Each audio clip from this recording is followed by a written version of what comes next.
on that note, I guess, are there any other questions or concerns? And yeah, it's totally cool to be nervous, and it's cool when there's like a minute for us to collect our thoughts. Like if we're listening to a story and we don't have an answer right away, like that's probably where people are at who are listening to us too. So it's okay to have some silence at times.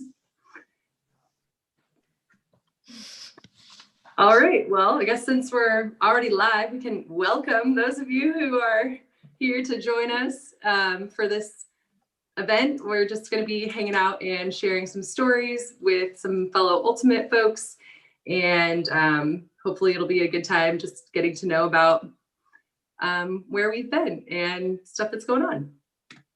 And so I just thought I would introduce a couple like ground rules for all of us here in the panel, and for those of you participating by watching or being here in the Zoom with us, or maybe adding some comments.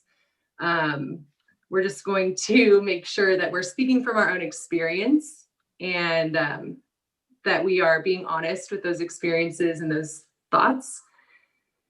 And at the same time, we're gonna remember the venue, and we're gonna keep it clean, make sure that kids are watching, and we're making sure that that's something that everyone's aware of, even in the comments. And we are also going to listen to each other and believe in everyone's best intentions with what they're sharing or choosing not to share today. And with that, this is our panel, and we will just take turns going around and introducing ourselves. My name's Charlie, or many of y'all might call me Chidi, which is also great. I use she, her pronouns, and I've been playing Ultimate since like 2007 in the Seattle area, since more around 2013, 14. And that's also when I started coaching at like Hamilton, Roosevelt, and with Seven Hills, and even Small Fries when that was a thing. And yeah, I've been having fun in my garden lately with my dogs, and that's about me. And I'm going to pass it to Kira. Hey, thank you. Kira, she, her. I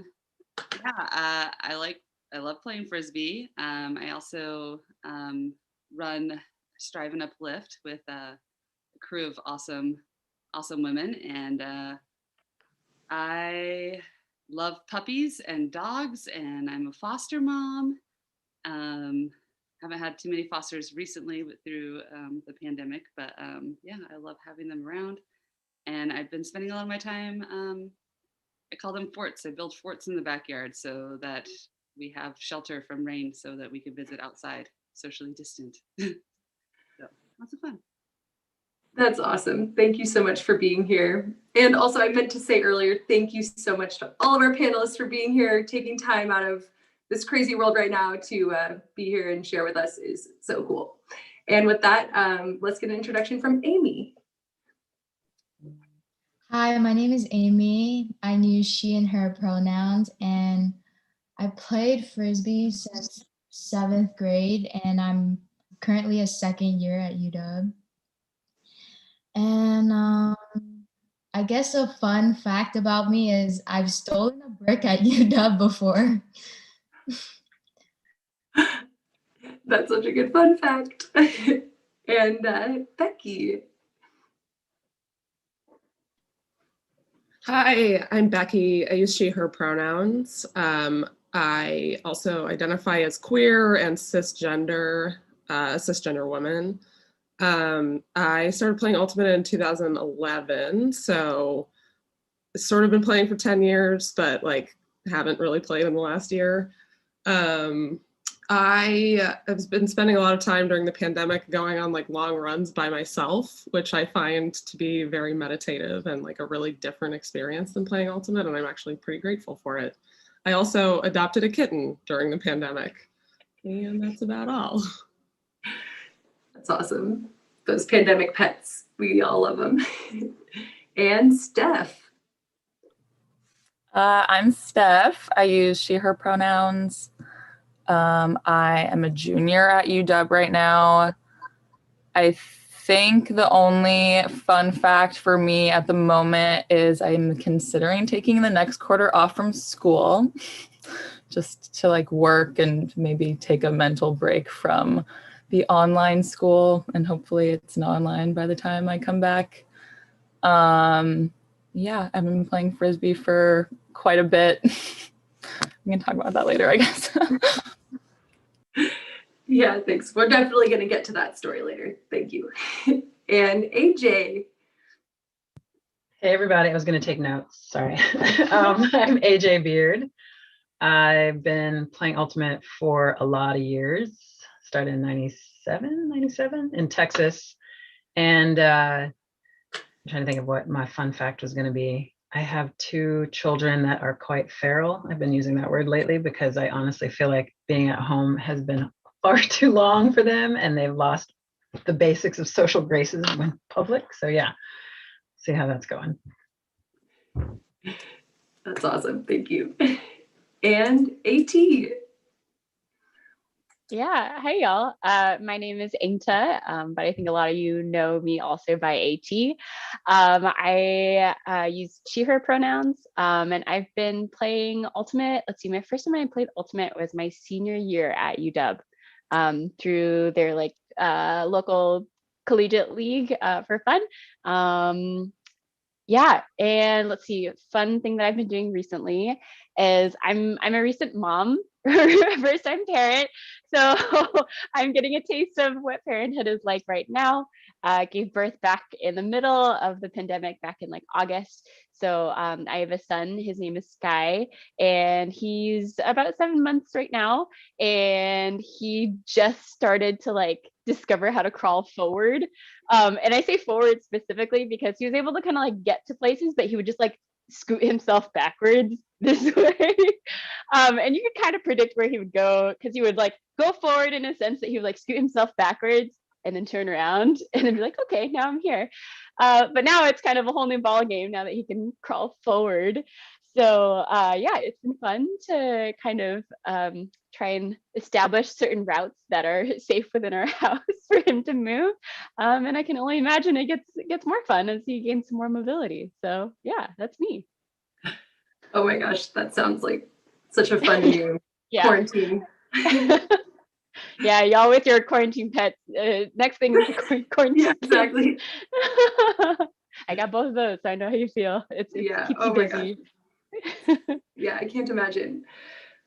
So yeah, thanks for your great introductions. Thanks for everyone again for being here. And so yeah, the next thing that we're going to talk about is just how we were all introduced to Ultimate. And I feel like it's definitely one of those things that I always want to ask people, or it might be one of the first things I ask them, but then it's also the first thing I forget. And even some of the folks in here, like, I know I've asked you before, but I don't remember. And so I'm excited to hear those stories again. And for me personally, the first time I played what was like maybe not considered Ultimate at the time was actually in high school, just like goofing around with some of my friends.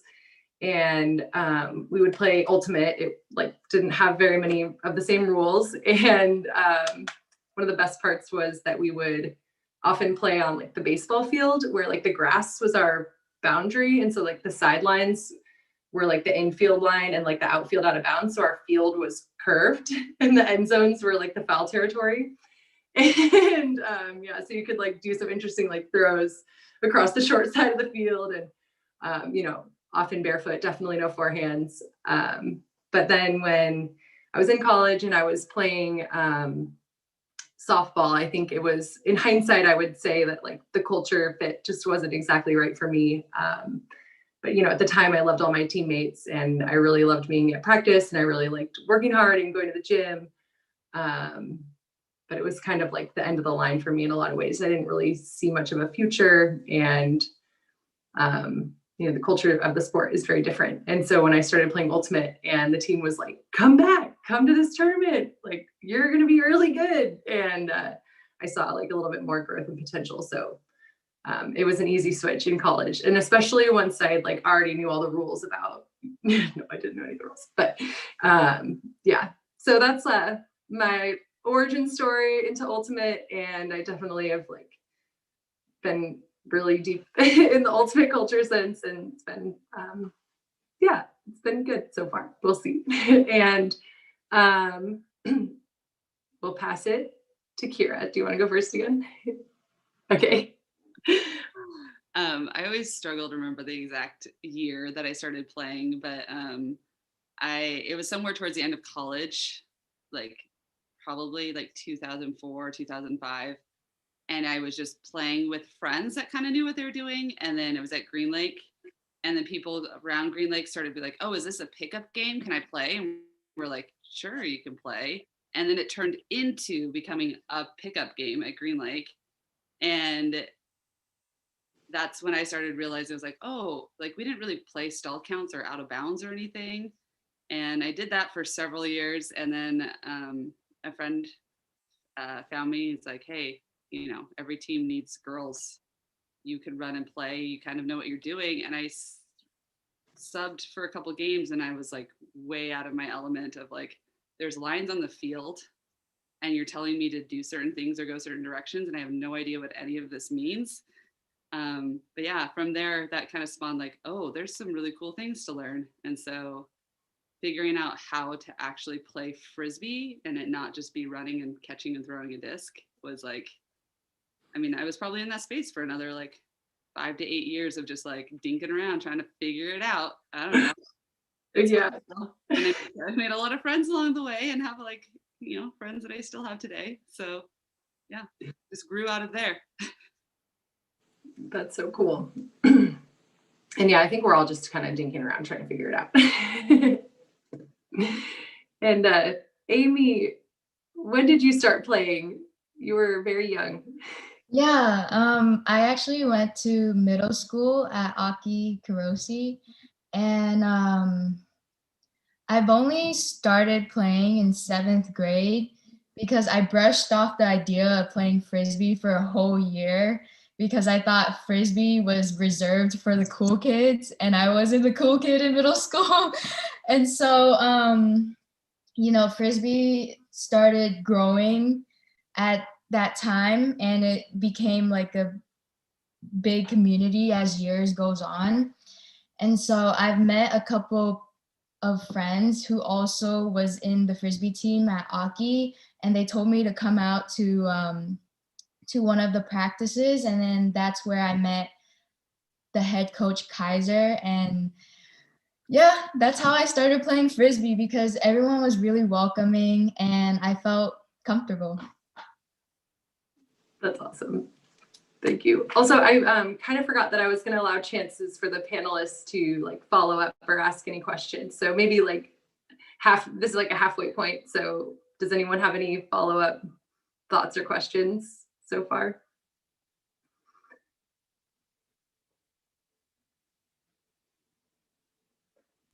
Cool. We might have some later. That's good. But Becky, I actually asked you recently how you started playing, so I know the secret already. Yeah, I think I, like many other people, probably like messed around with Frisbee in like high school and had heard about it because my sister got like really obsessed with Frisbee when she was in college, and like met her husband through Frisbee in college, and like they were the kind of people who had like wedding Frisbees. And I feel like at that point I was kind of like, I am not doing that. So when I went to college, I like didn't even like touch it. But then I moved out to Seattle from Indiana, and I went to grad school at UW. And some guy approached me because they wanted to have an intramural team, and they were like, we need to have 2 women on the field. So if you could, you seem like vaguely athletic. So it'd be cool if you could join.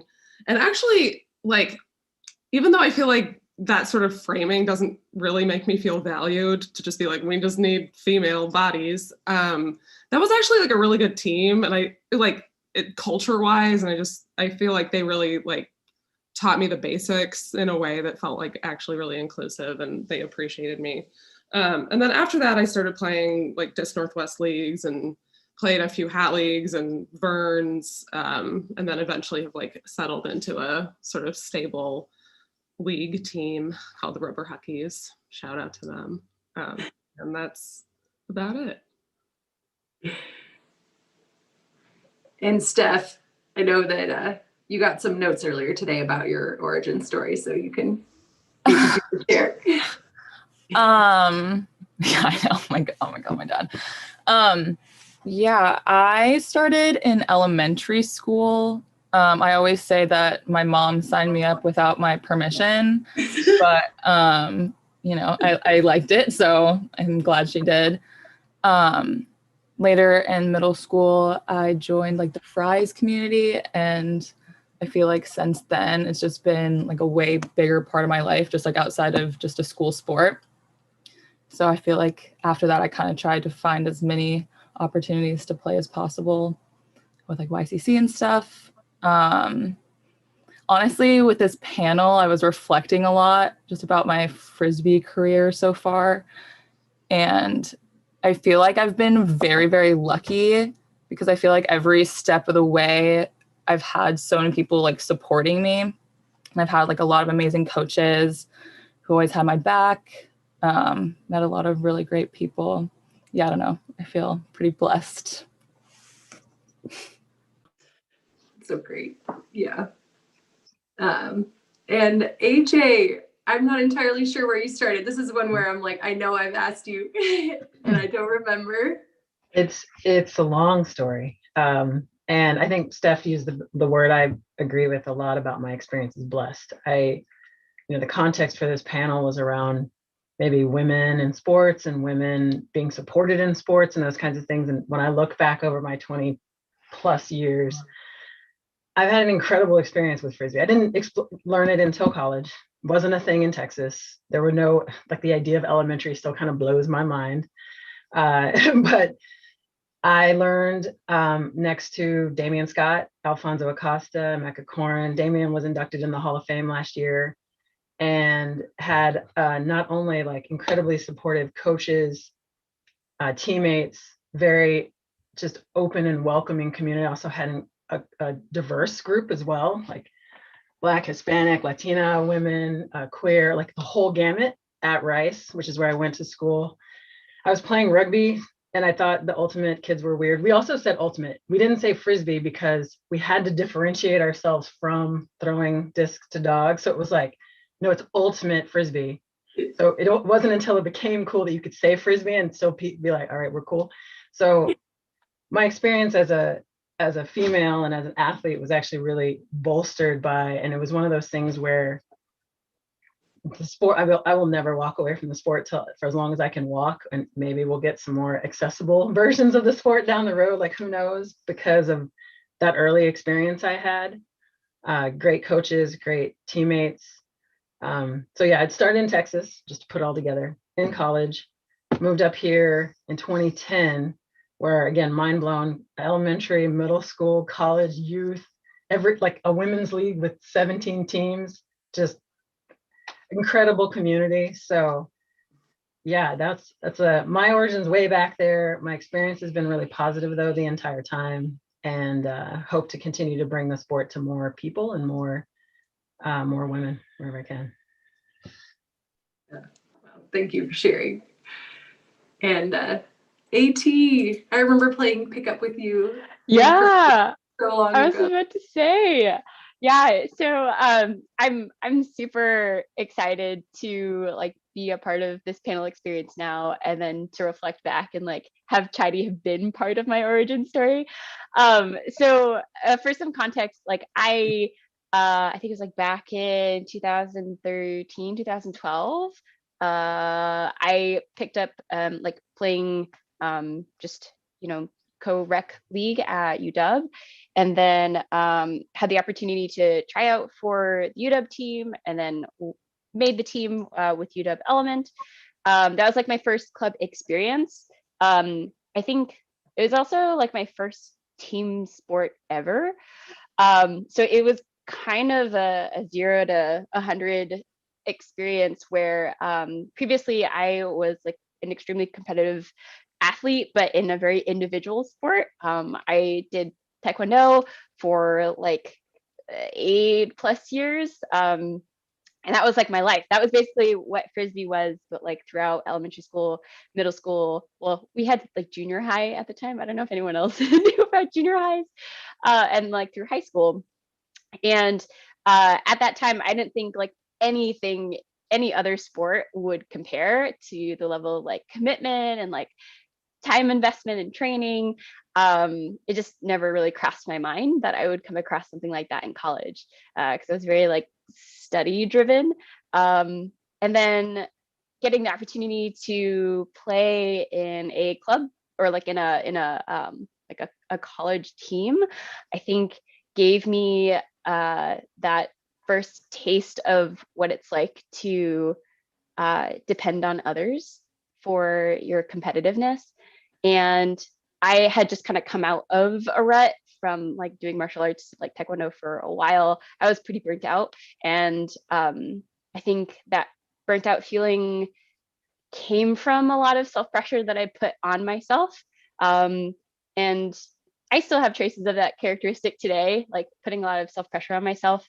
But what the pivotal experience of like joining a team sport, especially ultimate, I think is a really special place where you can grow and challenge yourself a lot, and then also have really genuine and like authentic relationships with your teammates, and have it extend beyond just the playing field that you play that particular sport in.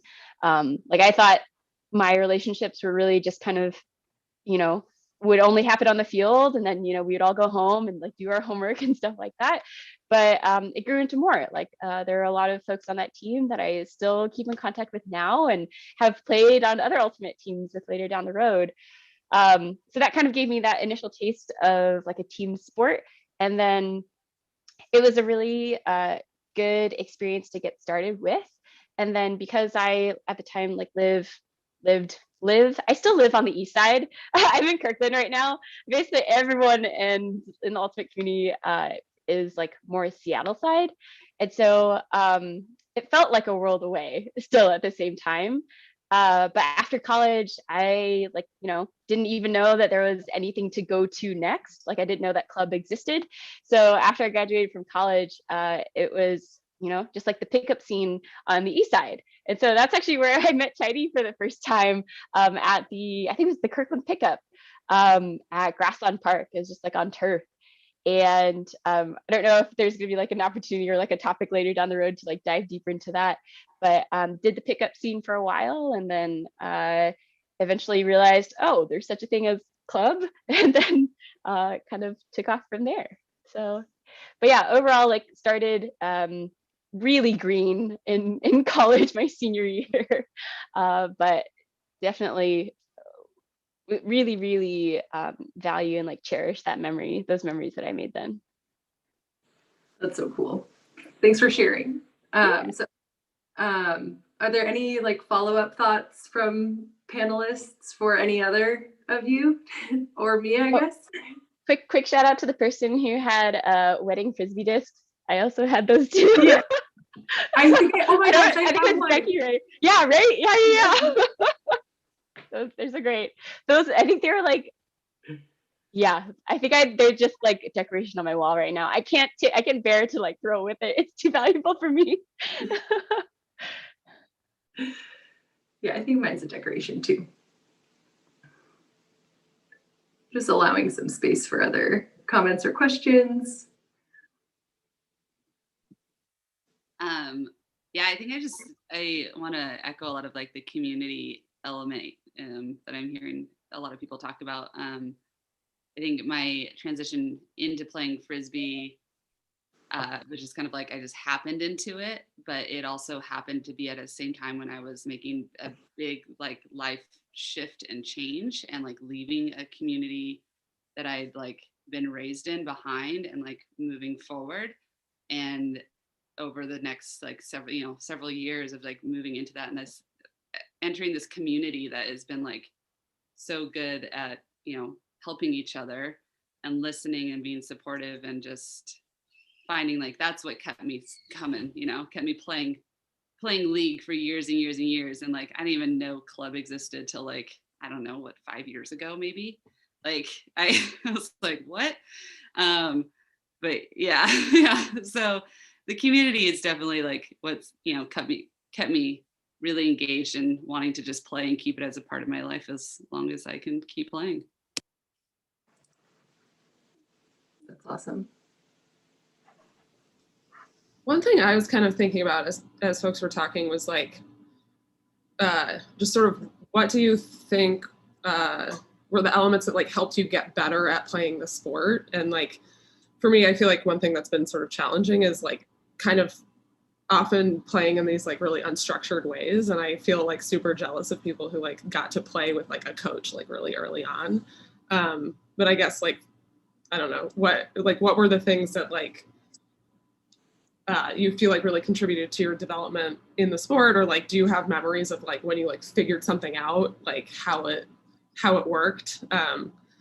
I don't know. One thing I was telling Chidi about was that I have this memory when I was playing intramurals at UW, and someone said stack it up, because everybody played vertical stack, and I just was like, I do not understand what this is, and I like yelled at people on the field because I was like, what is a stack?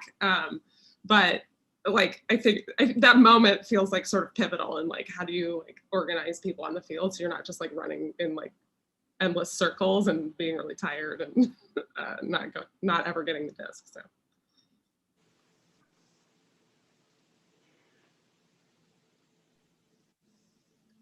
I think for me, having a structured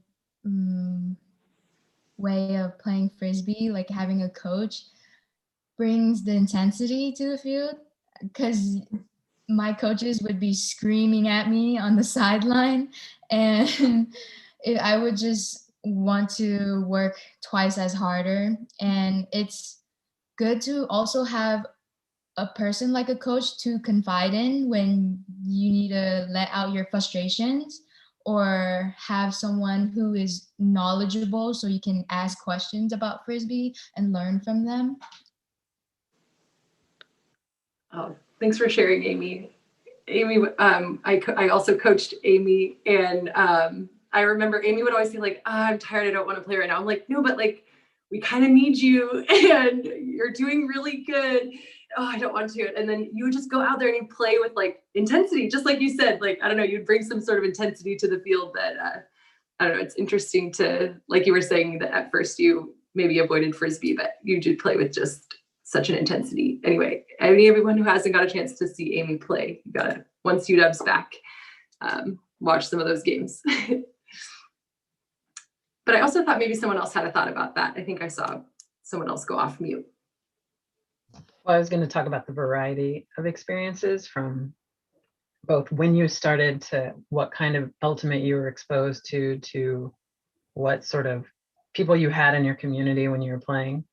It's a lovely job assembling this panel, I think, is really what I'm saying. Cool. I had something else too.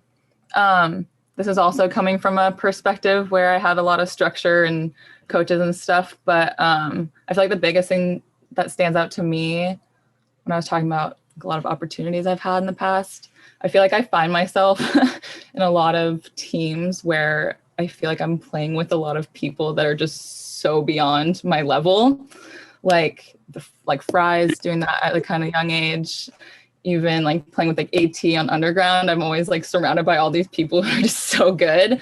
And I feel like I just like pick up on what they do and like, I don't know, really try and mold myself after the things that I see from my teammates. So I want to double click into that. I don't know if we're going to talk about that later, but I think that's what makes the sport more accessible than other sports. Like so quickly in soccer, they divide by skill and level, and you no longer get to be around kids or other athletes who are, elevating and getting coaching and all the other stuff, and there's just not that opportunity to raise all boats, if you will. And I feel like Ultimate does have a lot more of that, and is more welcoming of that, and it's what helps a lot of players develop and grow, but also feel welcome.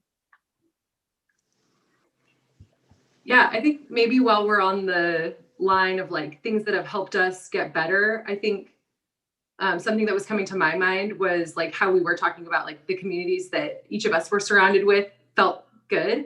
And so that's what allowed us to continue growing in the sport. And just thinking about, you know, maybe there are some, like, how do we put, like, what is a community that feels good? Like, maybe we can put some other ways to define what that community was like, at least in our experience, because I can think of, you know, like, for example, I guess, like, this pickup game that AT and I used to go to, there weren't very many other women there.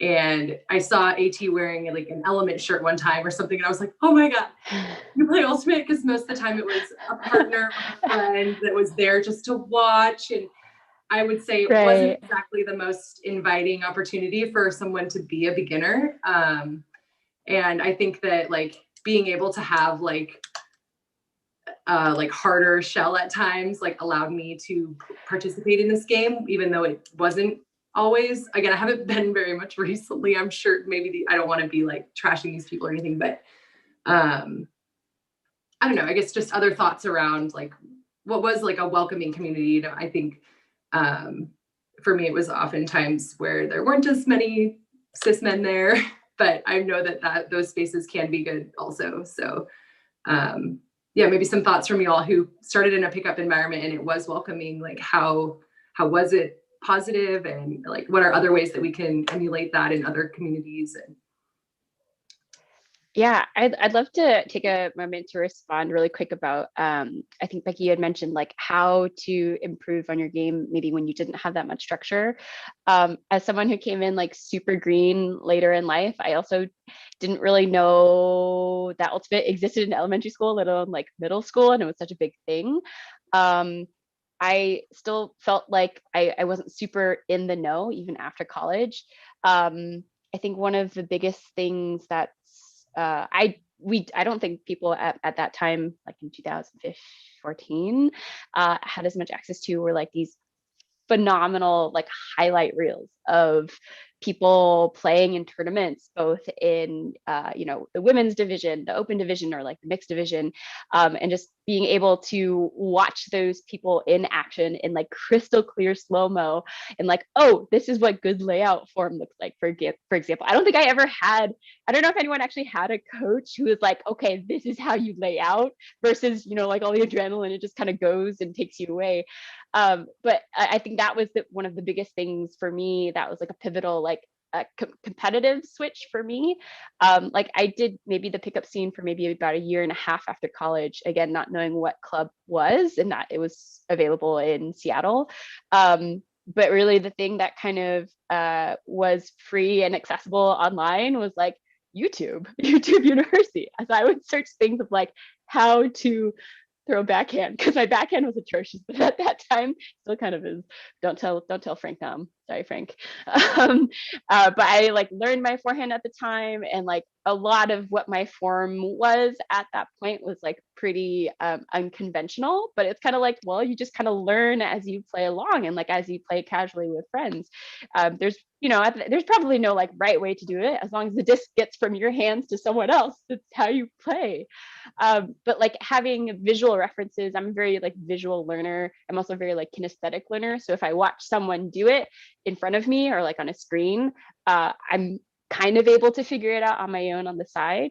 And so having that kind of indirect access to highlight reels or like kind of how-to videos was a big turning point for me in how to like improve my game in the mechanics way. And you know, it was kind of nice like having those pickup games nearby, at least for me on the Kirkland side. It might not be at the same level.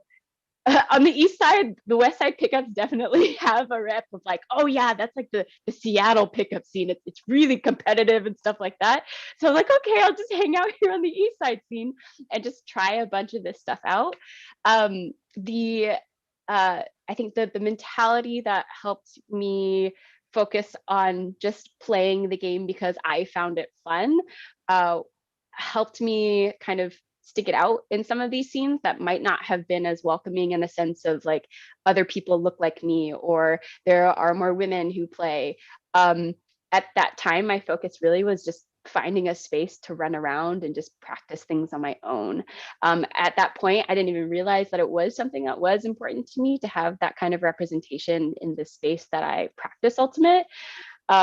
So in combination of like having access to those types of resources online to just see the mechanics of things, but just also just having other people to kind of as just like bodies to try and figure out where I'm supposed, like, I think Kira, you had mentioned before, like sidelines or just figuring out how to work a force. It took me ages to figure out a force. Please, I hope I'm not the only one. It took forever to figure out a force, but like force flick, someone would say that and be like, what is a force flick?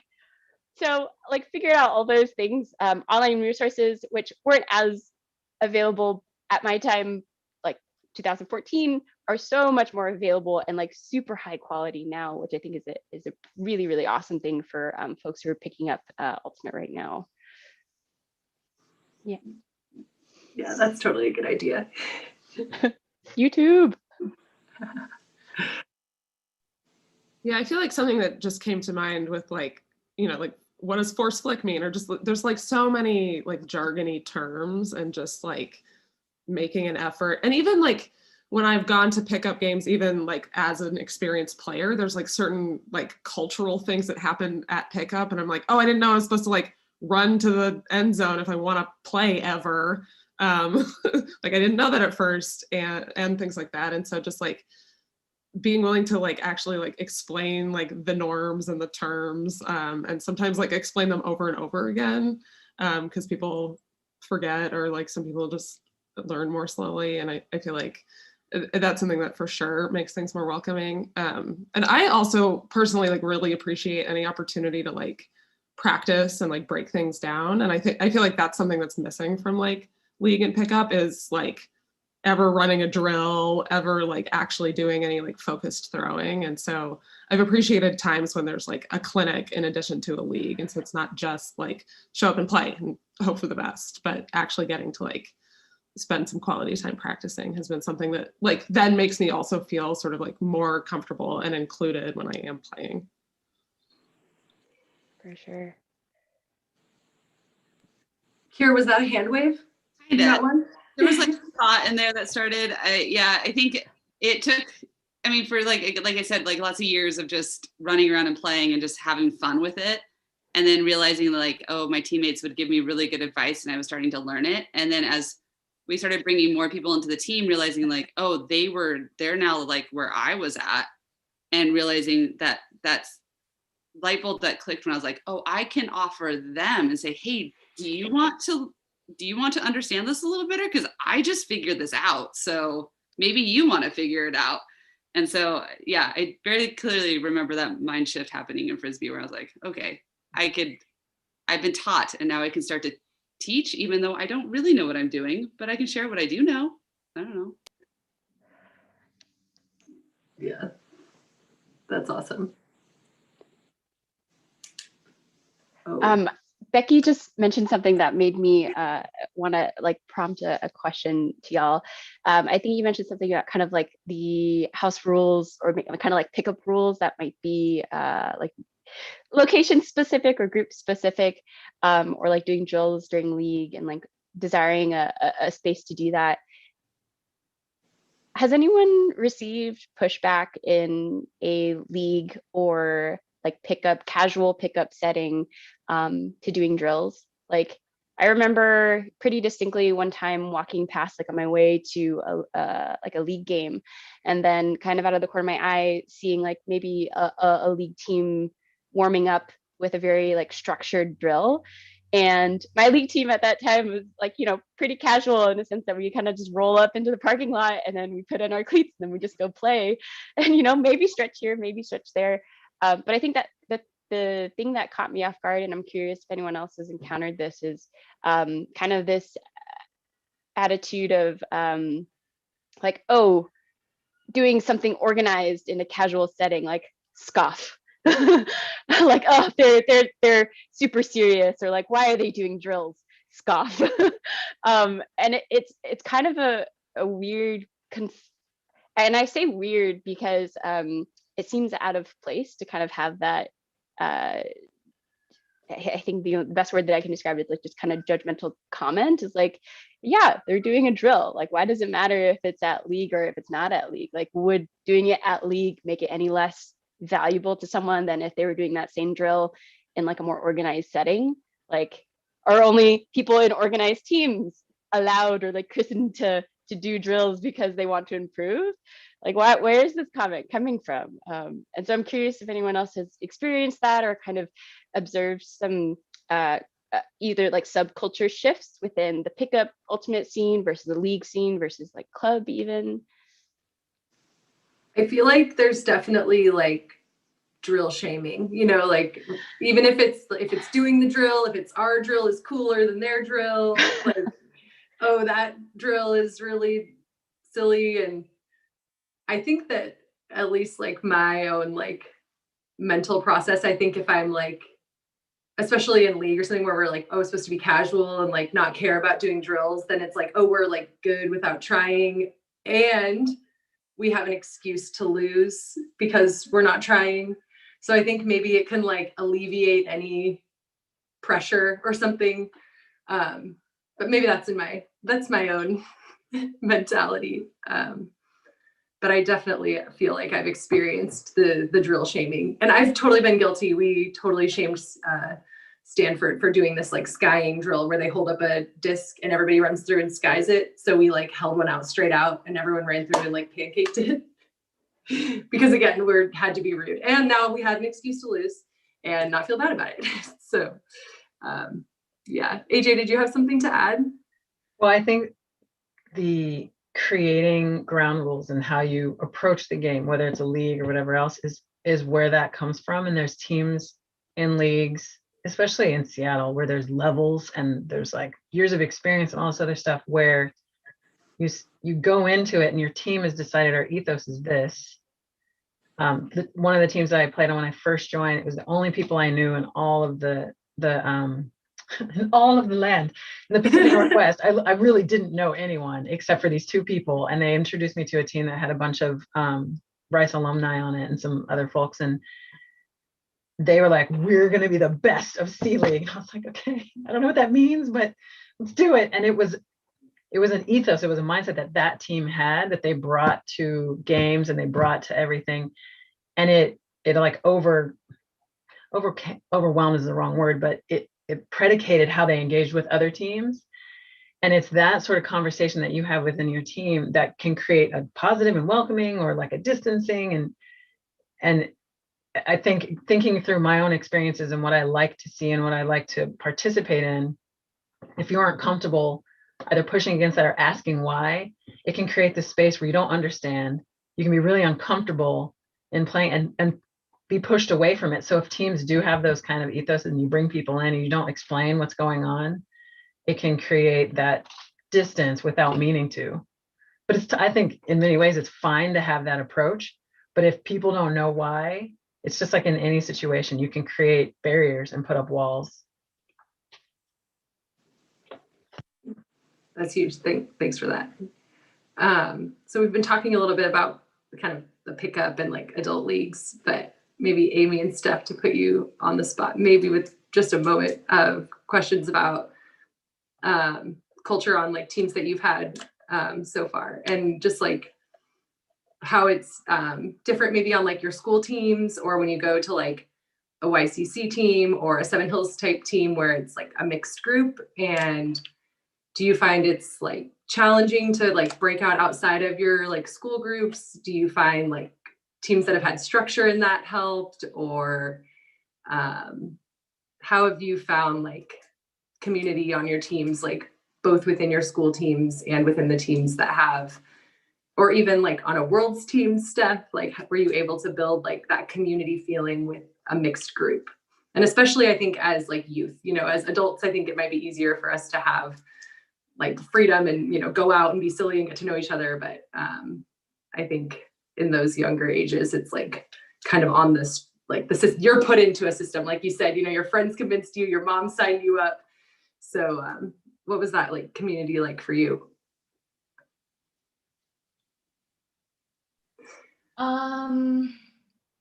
In high school, it was, I would say it was a tight-knitted community. I see my friends and my teammates like four out of 5 days a week, and we would practice through rain, sunshine, and go through everything together and experience frustrations together.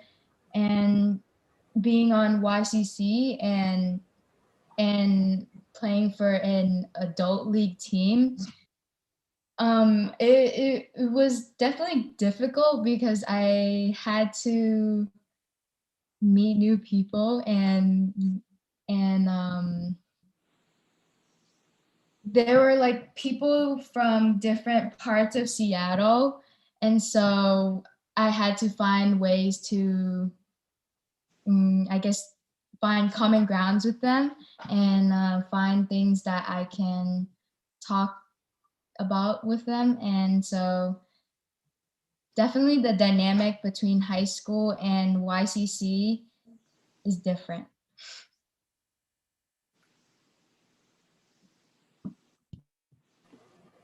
Yeah, I'd agree. I think it's really easy to bond with a school team because you're with them for so long and you're with them for so much longer throughout the year, and you get to like bond over wanting to win for your school or whatever.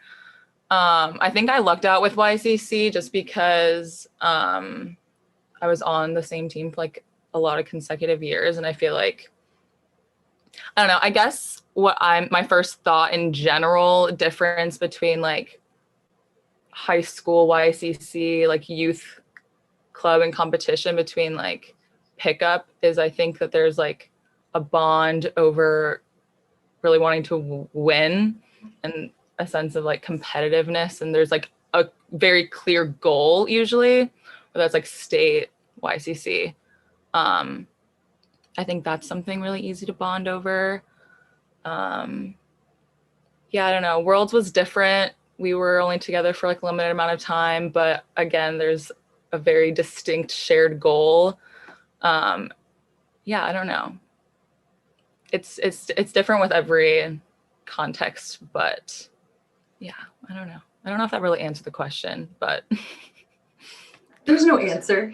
yeah, we're just talking. Yeah. I guess like a specific follow-up would just be when when you're on the YCC team, for example, maybe for other folks who coach YCC teams or other club teams, are there like particular things that helped you like feel that sense of community with your team? Or do you kind of just like staying with your smaller communities? How do we celebrate that? This is my question. How do we celebrate that smaller community of your school that's really awesome while integrating it with the whole group of the team? Like not taking away the safety of the group, not taking away the awesomeness of that group, but integrating it into the whole team picture. I guess maybe nobody has an answer. Or have you felt that happen? Maybe it's impossible. I don't know. I think what really works with building a community and having people feel like they belong is taking the initiative to branch out from the initial group that you have within the team that you're in and try to look up and see during something like during water breaks, and if they're like sitting alone, take the initiative to say hi or ask how their day is going. I feel like that's just that one approach will open up a space for someone to feel comfortable. I was just gonna say hanging out outside of practice, like after practice, going getting food, just hang out on the weekends, I guess. I feel like outside Frisbee, hanging out for some reason makes like the team stronger on the field. I don't know. That's just like always something I've thought, but especially with such a limited time together with YCC, like you only have a summer. I think it's important to try and like hang out as much as possible and really create a bond with like people you don't know already. That's huge. And I think we could like translate that to our like pickup communities too. Like if we do want it to be a welcoming space, hey, we're going to go get burgers after this, or, oh, you're vegetarian, let's go somewhere else. And it just also reminds me that one of the things I learned that Dom taught me right away was that you always got to follow your teammates on social media. She said Facebook at the time is what she said, but when Dom like sent me that follow, I was like, oh my God. And then she's like, yeah, you have to follow your teammates on socials. Like, what are you talking about? You have to. AT, yeah, you got your hand up. Yes. I have a quick follow-up question. As someone who's like super, super late to the YCC game and still don't fully understand YCC, for those of you who have played YCC or even coached, okay, so those of you who have played, what is the biggest soft skill or hard skill takeaway that you learned during your time on YCC team that you use today? And then if you were a coach for YCC, what is the biggest like soft skill or hard skill that you want your team that you're coaching to take away from that summer, that time on YCC? I'm so it sounds like a really short amount of time. I'm so sorry. Can you just clarify soft and hard skill? Yeah, totally. So like in my mind, like a soft skill kind of like more linked to like communication. So it's like, how do you do inner communication skills? Like, how do you talk to someone? How do you ask someone a really vulnerable question? Or how can I be vulnerable with a teammate? Or like, how can I ask a teammate like, hey, you look like something's bothering you, like what's up, kind of thing. It's like I think it's more like an emotional EQ skill. And then hard skill in my mind is like mechanics of what your body does. You know, like if someone told you like, you know, the best way to change direction is you have to chop your feet, and you're like, I would have never known that if I've never played on YCC before. That's kind of an example that I had in mind. But yeah, I've never played YCC, and like I hear so much hype about it. I'm really curious, like, what are some of these things that really stick with you beyond that experience? And this applies for folks who have coached as well. So, you know, yeah.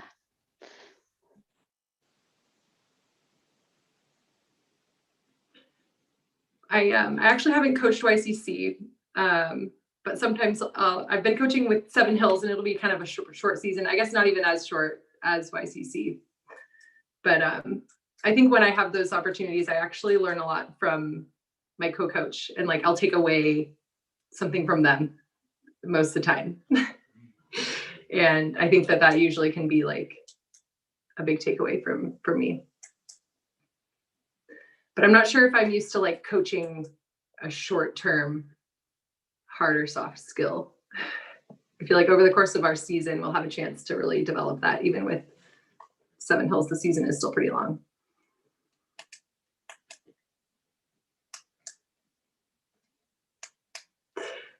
Y'all probably can't just think of one thing. You have like 100 takeaways from all your YCCs. It's okay, you can think on it.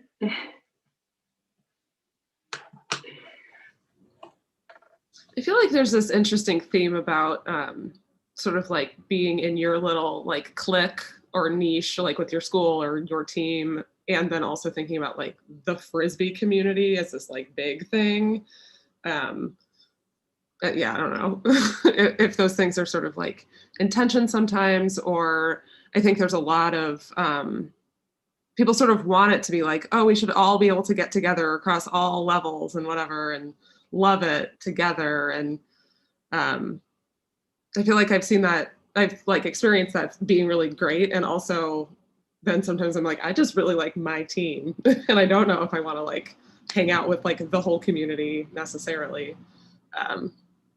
And yeah, maybe that's okay. I just saw in the chat that like there was a comment from YouTube about sort of the challenge with, I think this happens in like the winter now called Wonder League in Seattle, where there is this like huge range of experience, and it's like anybody from like people who play for Riot to people who like literally have never played before, and how that can kind of be like a challenging environment to be in. Yeah, you know, I think for the past couple of years being involved with like the women's side of the Cascades that was kind of not really fully developed, we had some of that where we would have like low numbers or yeah, just like not as many people there that day, or kind of like a variety of experience. We wouldn't have many practices together to kind of get that. And so I think we did work really hard on trying to emphasize that like the culture was about like growth, you know, and that even if you are kind of at the top, you can find out other ways to like get reps with other people who are at that same place that you want to work on certain skills. And yeah, maybe in a culture that, or in an environment where there is like a breadth of experience, you can make sure that that's a part of your emphasizing. I'm sorry, make sure that's a part of something you're emphasizing about that identity of your culture. And that could be potentially a place to start so that you're all on the same page about. Yeah, sorry, AJ. Oh no, I was waiting for the pause. I was gonna jump Sorry, on. I don't know where I'm going. Oh, no worries. Well, again, thinking back to like way back when I couldn't get enough Frisbee, there wasn't a lot of it organized. And there was this pickup game that I went to. It was called the Penultimates. It was from 9 p.m. to 11 p.m. twice a week on this like concrete field, mostly concrete, just Texas fields. They were hard. And I was usually the only female that would play, because who wants to be up that late? I was much younger. It was a lot easier to stay up that late and play all that time. And the culture of teaching was not there. Now, some of this was because it was earlier, but it was also like I had to prove myself every single time I came out. Oh, she probably can't run. She can't catch. She can't whatever. And after playing in that league or whatever it was, pickup game for about 6 months or a year or so, I started saying like, hey, you're not going to talk to me like that. We're not going to do this. We're actually going to like invite this person in when new people came. And so it really does a little bit having a bit confidence in yourself, regardless of your level, to speak up for what the environment is that you think should be there, regardless of whether there's more women there or whatever, if that's what you needed, because otherwise it really won't change. And finding the way to be comfortable in doing that and feeling safe enough in doing that. I mean, I had an advantage of being bigger and actually better than most of them, but it was okay because it was a pickup game. It was just whatever.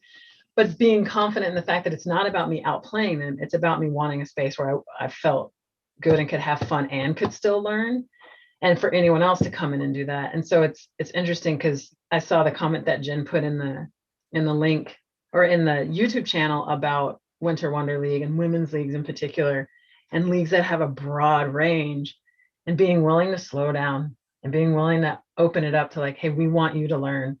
We're going to find ways to enable that. While those of us who also want to play really high level can find ways to compartmentalize that. But it takes effort. It does take intentionality, have the conversation, be a little uncomfortable, and then move forward. Because it always is better after that. But yeah, someone has to be willing to do it. I'm hoping like those of you on this panel are here because you wanted to inspire others watching to be okay doing that and feel supported by people who've been there and broken through that in different times.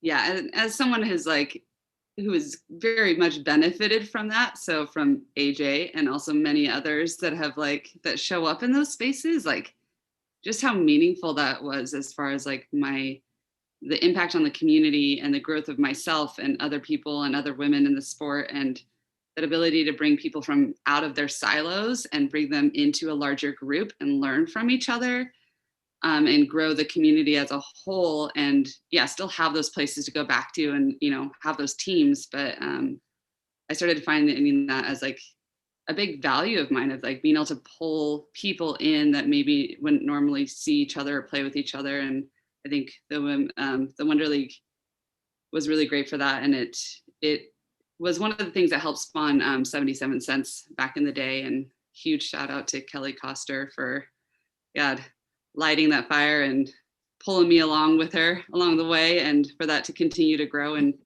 just be able to bring women together that wouldn't normally play together, but giving them opportunity to learn and grow from each other and go back to their teams stronger is really powerful. Can you speak a little bit more about your team, 77 Cents, and like what it means? Yeah, I have a really hard time claiming it as my team. I'm sorry, the team you just spoke of. Yeah. I know Kelly and it was started as like yeah, it spawned out of a few things, but it really carried forward, and it carried forward because of the group of people that wanted to be a part of it. And it was about bringing women from different like mixed or even women's clubs together to play Winter League with Disc Northwest as an all women's team playing in the mixed division. And we did a lot of structured conversations before, during half times and after with the other teams around like gender equity and also looking at that through other lenses of like economics and like race and, you know, all different levels of privilege, and just like, how do we bring those conversations to the field? And so we just started using, I don't know, our experiences as a platform to jump forward. And just as we learned, we just tried to bring whatever we were learning or grappling with or tools that we were using to other teams. And it was really cool to like, I think for the majority of it, we were very well received. And I feel like we continue to learn and also felt stronger in being able to have a voice on the field and off the field and really stand up for like what our experiences are like and what we need from our community. I think something that stood out to me from participating on 77 Cents was having like conversations with other teams during the like halftime segment and kind of like how folks were talking about earlier about like trying to help find people to reach out to, other people to help lead you into and guide maybe into drills or other things. And it kind of felt that way with having these conversations with other teams. Like some of these teams had never considered before how they identified roles on their team, or like, why is it so these people are always playing in these positions, and like, have you ever considered moving them around? And you know, to hear people say that was like playing against our team was the first time they played deep or something, and it's like, you know, and yeah, I think that has been like a particular struggle for me playing mixed at times, is like feeling like I have roles defined by my gender. And I guess like, have you all felt any of that, like playing mixed or playing pickup, or how have you combated that? Or has there been a community that combated that helped? Or Yeah, I mean, it's fun. I feel like among women, I'm kind of tall. And so like every time I show up for women's league, they're like, okay, you're going to play deep. And I'm like, I like, don't really know how. I've like never done this before. I oddly feel like some pressure because it's like, there's some really good people on my team. And yeah, I do feel like there's like certain roles that are like harder to get into when you play mixed. I feel like my mixed team has been good at like, I feel like we try to walk the line of being like chill, but also like we try, but we do like let people play in like different positions, and we're not like only the tall, fast guy can be deep, because I feel like that particular thing happens a lot. And also like just even thinking about like, you can be a handler even if you started playing Ultimate like a year ago. Like you don't, I feel like that also sort of pigeonholing of like the older vets handle, and like and if you're a beginner, you have to cut, and we're gonna freak out if you catch it. So yeah. Yeah, I feel that a lot as well, as on the opposite spectrum, as a like noticeably shorter person. I'm like barely 5'1", and you know, have had dreams about being in deep before, and have had like, you know, some realistic reality checks in both like trying the sport, but then also like having people kind of impose the expectation. They're like, well, you're really short, so you know, it's not impossible, but it's going to be really hard to play a deep. And then also like same idea of like, okay, well, based on your height and stuff like that, you seem like you would be a better fit here for XYZ reasons, which also seem pretty valid. But it is kind of one of those things, it's like, you know, it's the thought that counts, you know, like I would have liked to have been asked if I wanted to play the deep because I could, and because that's an option available to me. But yeah, anytime you want to swap, and like we can trade notes on I can tell you all about the front cup. have y'all felt like, I feel like I maybe heard this a little bit earlier, but like, have you felt like you not only have to like prove that you're good enough, but like you have to prove that you don't know how to play deep, or like, have you had to like, rather than just be listened to, have you had to like prove it?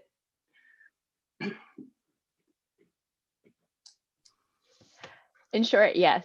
And I just saw it's like Kate Roscoe's comment in the YouTube. Thanks, Kate. I love you. She's like, yeah, AT's 5'1", but she at least plays 5'5". Yeah. Both Kate and Jess can attest to that. Yeah, no, I absolutely. I think it makes me think about, I think AJ's comment before about like having the confidence to speak up and against something, about like either how communications are had in that space that you're having. I think having already demonstrated your athletic ability definitely holds some weight there. And I have mixed feelings about that. I have mixed feelings about that having that kind of impact, because like, I don't know if it's realistic to say regardless of your playing ability, because I can't particularly think of an alternative of how that interaction would go. But it feels weird that someone with less experience, their voice would be less valued in that sense. Yeah, it feels imbalanced.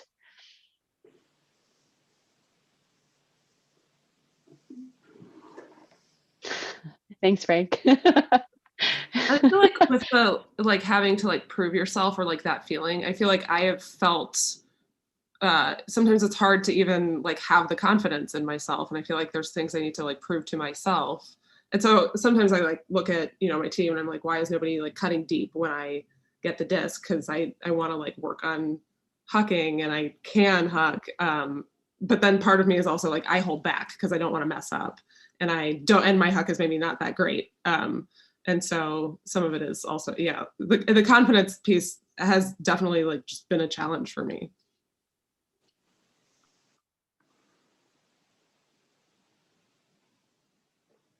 And Charlie, your question earlier was around the presupposition of your skill based on physical attributes or something, but you having to be like, okay, I'll play, but it's really not my jam. Right? Is that what you kind of go for? Yeah, or just like, did someone like not really listen to you, and then you had to go like prove it or something, you know, like whether it was, no, I don't really want to do that, or like, I really do want to go do this. Oh yeah. I feel like we probably all had I really can't, I can, no, really, like I can. And then you have to, but it's hard. I think it goes back to the context. Like, I'd be interested in Steph and Amy's experience around the more structured teams where there's a coach, and they're, you know, assuming your team sits down at the beginning of the season and you talk about what you want to accomplish as a team, there's probably winning it all in there. You then work toward optimizing for everybody's strengths rather than this developmental side. I don't know if in youth, especially in Seattle, if in youth you get that opportunity to be like, I want to grow into different positions and things like that. I'd be curious about y'all's experience.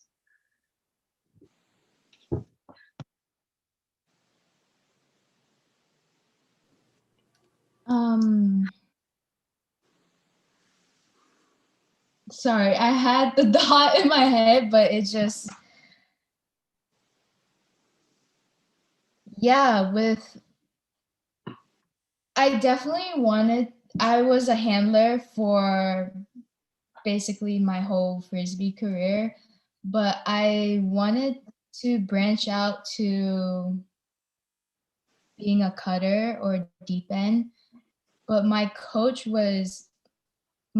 high school, she was set in putting me as a handler because I'm more experienced in handling, and the team needs more handlers. So I wasn't able to play as a cutter or deep as much as I would like to, because I feel like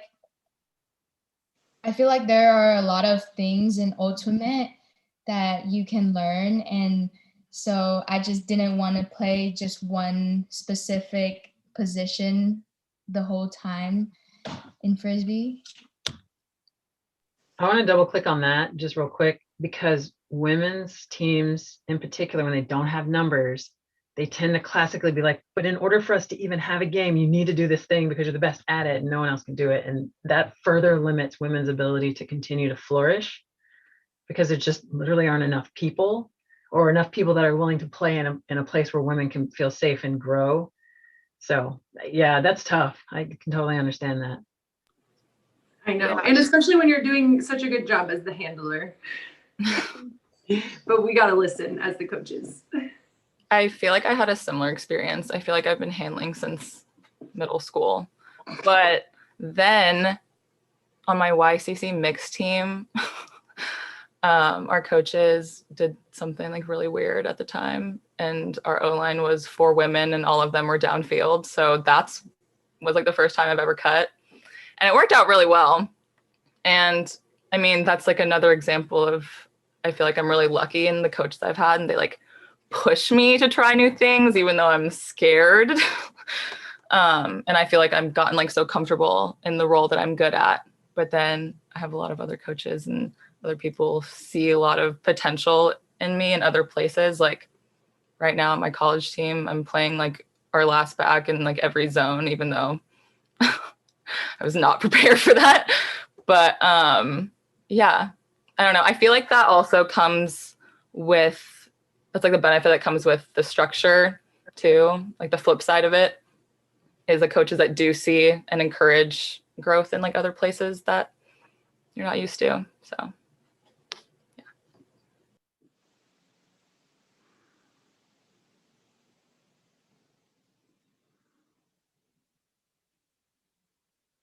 Yeah, I think we can probably all do a better job, like just checking in with our teammates, or like those of us who are coaching younger players, like about what we want to be doing out there, and just, listen. And so sorry, didn't mean to cut you off. Oh no, please do. I was gonna just say, especially in teams like school teams where you have so much time together, you might as well like let everybody kind of dabble in every option. I get it when it's like a short-term team and you're trying to like win nationals. It's hard. You don't have much time, but I don't know. In those contexts, I feel like it's really beneficial. Yeah, I think it's really interesting to acknowledge like the resources of time and space to fail that a lot of structured teams will have.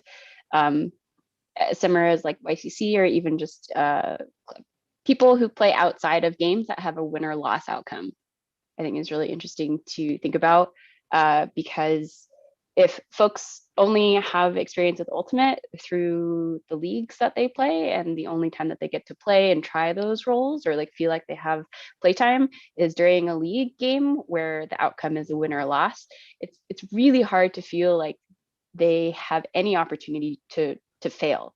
And you kind of need to fail in order to grow and to try new things. Like no one pops out of the womb being perfect at everything. And so that is one barrier that I've noticed, at least kind of jumping back and forth between the pickup scene and like league, and then kind of the resources available to practice and to fail in like an organized club, for example, that have additional practices outside of games, again, that have kind of a win or loss outcome. I think one of the biggest impact practices that I've been to was like a weeknight practice, where everyone's at the end of the day, it's evening, it's during the week, everyone's kind of brains are burnt out, and so decision making isn't super great. But our coach for underground, like Frank Nam, was like, okay, we're going to do this scrimmage. The key thing is this team is going to have 5 possessions and whatnot, but the key thing is that if you turn it over, but you decide, or like if you recognize that it was the right decision, you can just pick it up again and continue on from there. And so the pressure of like failing in terms of like your completions and stuff like that was removed. And I don't think I would have ever thought that was even possible to simulate or like practice in like a pickup game with people who are like, yeah, I'm only here to like run around and get exercise and stuff like that, or even in a league game, which again kind of has very like finite and kind of measurable beginning and end. but for organized places that do have the opportunity and space to like try things, new things, and to fail, I think is a really important thing to reflect on, and seeing how that impacts people's ability and being vulnerable to grow and try new things. And I think also like thinking about what is winning for that community, whether it's your pickup group or wherever, kind of like how we were talking about earlier about having the same kind of like explanation of the status quo, or like coming to that common ground. And like, I think that sometimes like maybe your team is like winning the games, but it's not that kind of community environment where everyone is feeling like supported and welcome. And so like, are you still winning? You know, like, I think you need to like ask your team that, you know, okay, cool, we're winning the games, but like at what cost? And, you know, like, I think that we would all like to see better than like, maybe that win doesn't really mean anything if you're not creating that environment that people are feeling supported. But I see a lot of you off mute now. AJ, did you have a thought?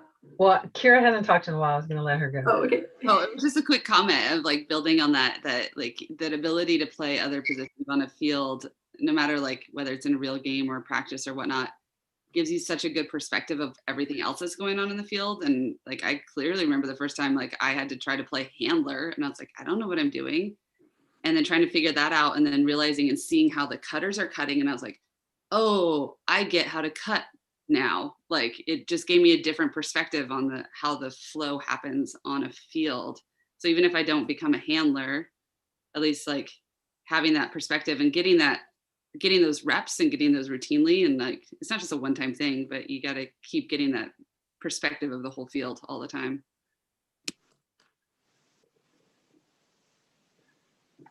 My comment earlier, or maybe it was a question for structured teams in particular, when I captained and coached, this idea of keeping stats for a women's team was always sort of like just taboo. And we would try to implement it. It became this like, women can't handle that, or it's not something that we should be doing because it's going to make them feel bad. And this idea, especially in the data driven world that we're living in now, because there's so much more data. What has been y'all's experience for those of you who played internationally and nationally when it comes to stats on play, turnovers, throws, et cetera, in terms of how it has helped you or hurt you as a player?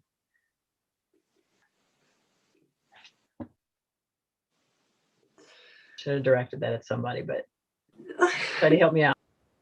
I guess stats, for me, using them as a coach, you know, like I just don't really do very much like technical type, like mathematical thinking is not really where my brain is at. But so I will sometimes I've used like an app in the past or some kind of like tallying marks. And I think depending on what I'm using, my vision becomes different. And so sometimes like, in the app I'm using, I can see how many total points people have played super easily, but I can't see the order of points they've played super easily. And when I'm looking at my sheet, I can see the order of points they've played super easily without the total of points. That's just one example. And so I might feel like I'm not running someone into the ground, but they actually played the last 3 really, really super long points in a row, even though I might be thinking like, oh, I got to catch up on their PT because they've only played 2 points. And I think that in similar ways, like, when I'm paying attention to possessions or breaks or like those type of things, I think it can really kind of like change the story of the game based on what I'm looking at. And as a player, just knowing that stats are being taken, sometimes I feel like each mistake has more weight. I don't know why. I don't know if anyone else wants to talk about stats. I was just going to say, oh God, my voice, so sorry. I was just going to say, I personally like stats. I try not to let it overshadow how I know I played in the moment, but I like seeing them afterwards to try and like set goals for myself. I particularly look at my turns, which might be like, I don't know. I feel like that's the one I'm like, I try and, I don't know, not turn it over. That number I pay attention to a lot. But I've had teams that don't do any stats. I've had teams where they keep track of like touches. I don't know. There's some numbers that don't matter in my mind. There's some others that I like to supplement goal making. I think one of my, oh, sorry, go ahead, Amy. I think that's Amy. For me, I played for YCC, and that's when I first got introduced to stats. And if you go on like I think the USAU website, you can see like stats of each player. And I personally don't believe in stats. I feel like stats don't measure a player at all. And I feel like on the circumstances on the field are different for each player, because if you're a deep, you are able to get more assists, whereas as a handler, you barely get any assists. So yeah, that's my take on stats. Yeah, I have a tendency to not like stats just because I feel like they highlight the flashiness of the game, and it misses the nuance of it, and like what the whole team is doing for each other on the field. And like, how do you quantify the people that cut to clear space so that person could cut to get the disc? And those are really important things to happen on the field, but they don't get called out as important. And so if you don't feel like what you're doing is important, then you'll not do it. So like, It's funny you say that. I just got chills thinking through several seasons with Zanzara and Showdown, where we really had this flow type offense that required that precision clearing to pull the space. And there would be times where I'd be on the field and I would not touch the disc at all. And I would get this exhilarating feeling of being a team player to create the movement down the field. And you're right, stats don't help with that. And when I think through, say, the men's game or the mixed game versus the women's game, there's this aspect of flow and harmony that I see more of and less of the flashiness, partly because it's a style, not because we can't do it, that probably can't be seen or experienced the same way in the stands as it is on the field. But it's spot on, because it doesn't rack up tally marks on the stat sheet or on the scoreboard like that, but it's a good feeling. I remember my earliest experience, I guess, with stats probably was actually through which at the time was called Women's Winter League. What is that style of point or like possession where you try and get everyone to touch the disc? I'm like, I can't think of the term right now. It's not universe point. It's string. What is it? String, like where you try to get everybody on the basically line. Like everyone on the line has to touch the disc before you can score. And I think my first women's winter league team, I can't for the life of me remember the captain at that time, but they brought that up, and I was like, oh my gosh, this is like both hard and also really fun, because normally when a possession happens in any game, it's just kind of like you just try and score as efficiently as possible. But to your point, Kira, earlier about like emphasizing and like also valuing the kind of the unspoken heroes of people behind the assists. Behind every assist was a person who cleared exactly at times that they needed to in order for that goal to happen. And so with that kind of like string goal where everyone has to touch or like have that possession of the disc at some point before you can score, I think really forces people to confront and like reprioritize what the point of that possession is. It's not so much to score, but also to find ways to get everyone to touch that disc. At that time, I was still really new to league. And so that made that feeling very welcoming, while also making it a very like educational and like hands-on experience to learn the importance of, again, those types of clears and the importance of like everyone getting to touch that disc in order to make a point happen. It's not just, these 3 out of the 7 people on a line that make a point happen. It's all 7 people to make that happen. And sometimes stats can really highlight kind of the all-stars and really almost idolize folks with really high stats. And unfortunately, like a lot of folks who don't have those numbers to reflect it don't see as much like recognition. But it was really fun and like super, super impressionable in me at the time to have gotten that like learning experience firsthand at like a league level, where again, being super new and then also recognizing like it's valued at all levels, including club, league, and stuff like that. I don't know why I can't think of the term. I swear there's like a specific term for it. If Yeah, anyone knows, let me know. Yeah, maybe like a waterfall or something. Maybe.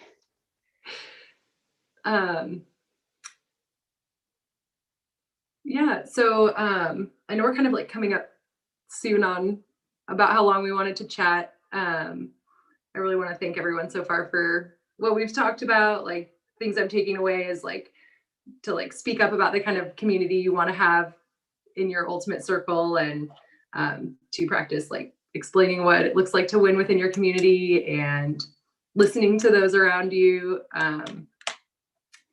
And something I've been kind of like thinking a lot about going into like a talk about women in ultimate, or like, you know, Women's History Month and all that stuff, and about how like at least historically there have been a lot fewer opportunities for women, and so a lot of times those opportunities, you know, go to women who have like a certain amount of privilege or access to that space. And yeah, I think like my personal reflection on that is like how I've competed on both the Cascades and on Riot, and how that's like a cis white woman taking up that opportunity that's double, you know, and yeah, I don't know, or what it means to like face one of these like deal breakers in your space on your team. If you see that it's like hard for you to speak up and you're within your team, like what would I do if I saw that on my team? And yeah, not that we all have any answers about like trying to make sure that those opportunities keep existing, like for trans women, for women of color, and women throughout the community. Like I know a lot of times you'll have to be able to like drive somewhere, and people who can't drive may not have access. But yeah, I guess leaving it open to any thoughts from y'all about like how we can continue to grow that. I mean, and especially like I think in Seattle we were speaking where the community is quite like deep and there's a lot of involvement, but I think in some of those other communities across the country, like there's maybe one place where you can play pickup in town, or I'm not sure what it looks like outside Seattle, but I guess I don't know if you all have any thoughts about that. And again, maybe it's just something to think about.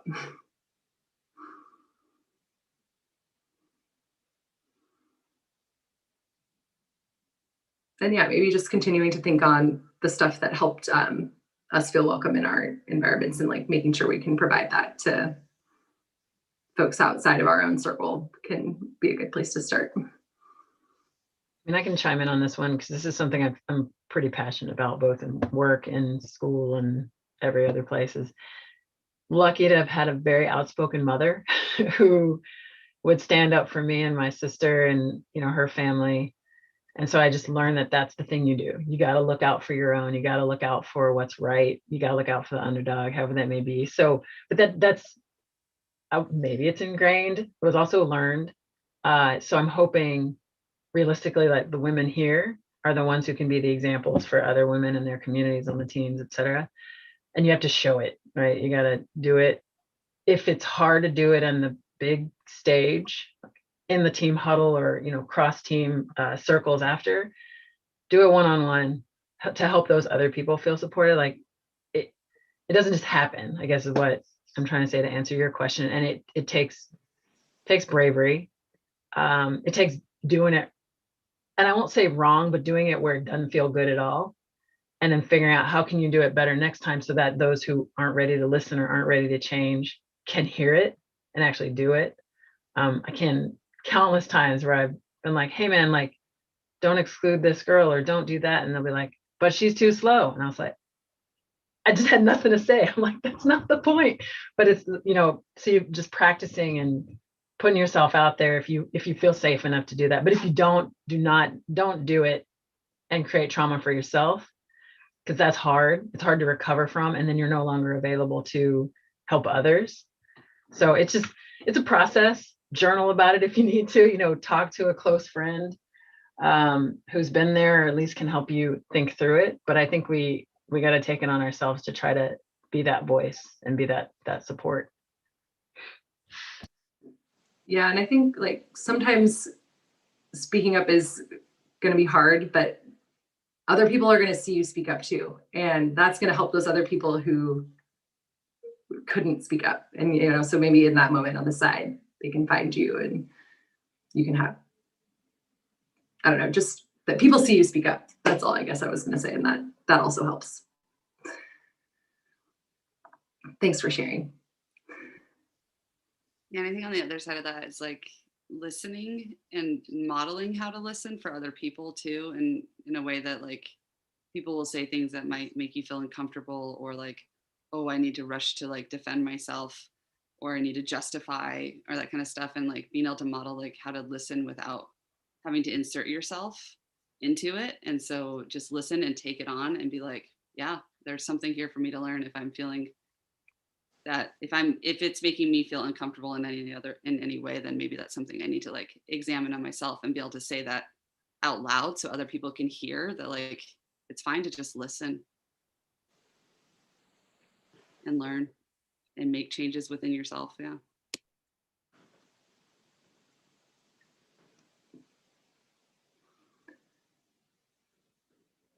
And like one other kind of question or thought that I had was just with regards to like coaching, and I think both Ultimate and also like at Jim, Kira, and how we always talk about wanting to see more, women in coaching and all of that, and how at the same time we kind of expect a lot of free labor out of coaches. So again, it falls to these people who have the privilege of free labor to coach. And I don't know, again, I don't necessarily have an answer because like, I coach, and obviously I think it's great, and I think a lot of more women should coach, but I also have a hard time being like, donate your time to creating a better world for everybody. It's like not only asking a donation of time, but like that's a lot of work too, to try to be asked to be this example. Or anyway, I guess I don't have an answer, just a thought. Any of y'all have like coaching experience or thoughts about it? Becky, do you have a thought? Yeah, I mean, I think something that comes to mind, like we've talked about, just sort of the value of like mentoring, or just like someone to like help explain the game to you just as a player. And I feel like that kind of thing feels like really valuable for the coaching side too. Like, yeah, it's hard. It feels hard to like get into coaching when I'm like, I don't know all there is to know about this game. Like, how am I supposed to be a coach? But like having sort of more, I think, like intentional like skill building, I think, and like confidence building and mentorship for sort of would-be coaches would be helpful. Or do you think, sorry to put you on the spot, but follow up. Do you think that maybe it's also this kind of like similar expectation that you have to like prove that you can throw before we let you be a handler, that you have to like be a good coach before you can coach? Or this is just off the top of my head? Yeah, well, and it feels like there's like some amount of pressure, even like, so the only place I've really like coached as that role is there was sort of like a high school girls hat league thing, and I was like with a bunch of other coaches, and yeah, I mean, it felt like it was accessible, but also I was like, wow, I really don't know what I'm doing now that I'm here. And so, but yeah, it does feel like there's sort of like limited opportunities to just like jump in and like see how it goes, and like be okay with making a mistake, and like coach in a context where like it's okay if you like lose sometimes. I mean, I feel like another structural issue is that it seems like a lot of coaching happens like in the like 3 p.m. to 5 p.m. range, which like does not work for me. So I feel like that's just another thing. But I feel like actually it's like a similar sort of skill set, or different, and in some ways harder to be like a captain of adults. And I feel like that's also something that could like use some skill building. And to the points earlier about like how do you like create a cohesive like Winter Wonder League team with different levels. I feel like a lot of that can come from the captain. But like captains are all over the map in terms of like what skills do they bring, and like are they prepared to set up the team in that way? Yeah.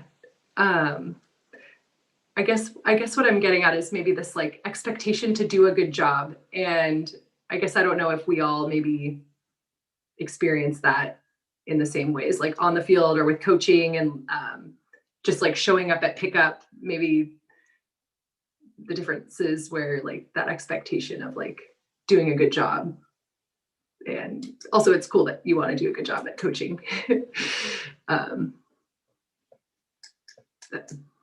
Again, that's not like a question, just a thought. Any other sort of, I have like so many random notes and questions that I definitely didn't quite get to, but are there any other kind of things that you all want to follow up on before we say goodbye? I do have one really quick, especially as it pertains to like celebrating women in ultimate. Speaking from like very immediate experiences, so this is going to kind of center around my immediate experience as a recent mother.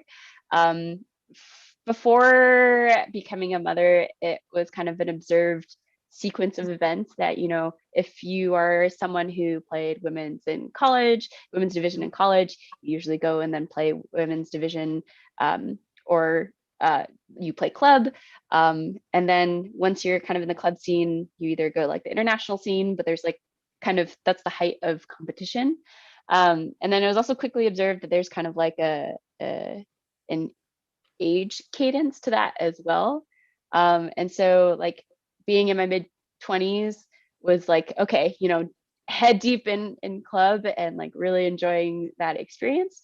But then as I was getting older, then also thinking about kind of how my choices to start a family was going to impact my, you know, summer commitment of like, okay, how can I plan my pregnancy around nationals or something like that? I'll be super real. I was one of those people who thought about and prioritized my Frisbee career and how it would time up with starting a family, because your body goes through some wild things when you're pregnant. Things that are like and like change your body a lot, and to a point where it's probably not going to be able to, you're not going to, it's going to be very different going back and doing the same things that you had done before you were pregnant. I can only speak for the one that I've had. So like AJ or Ren, like y'all would love to hear your thoughts as well. But there's a big kind of reality for me that's I'm kind of working through as kind of a current barrier, particularly as, you know, the world is talking about bringing like a club season back this year, and thinking about like, okay, how is that timing going to work with me returning to performance? What does performance look like for me? And